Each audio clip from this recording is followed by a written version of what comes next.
And now it's time for the Valley Regional Healthcare Prescription Playbook.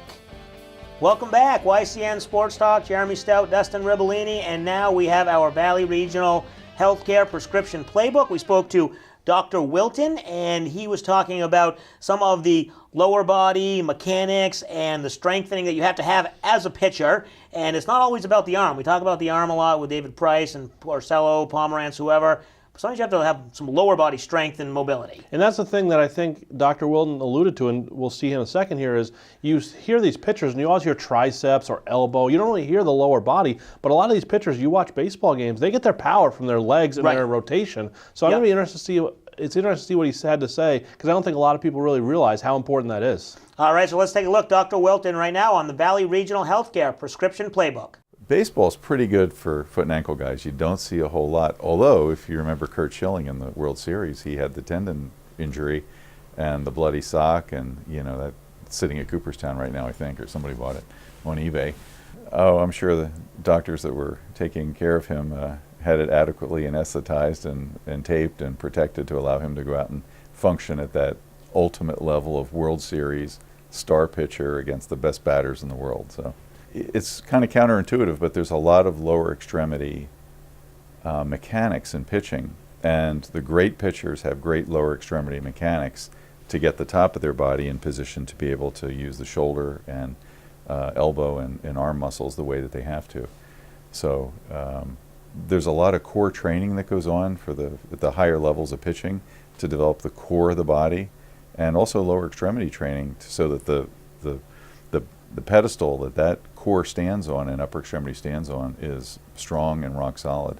From the injury itself, you can be as good as you were or better.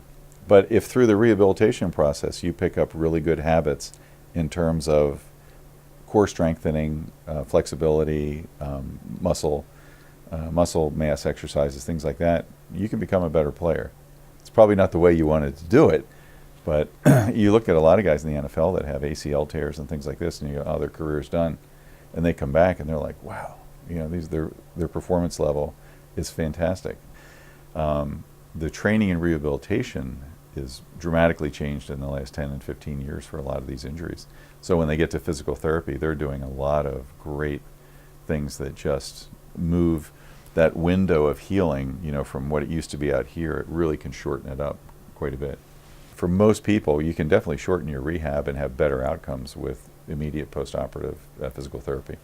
Getting somebody back to the level of performance at whatever level they want to be at, whether they're just a guy that plays ping pong with the kids or recreational sports or college athletics or whatever, but to get you to that level of physical ability where you can perform what you want to do at the level you want to do it. My name is Dr. Jim Wilton. I practice at Valley Regional Hospital, and I would love to have you as my patient.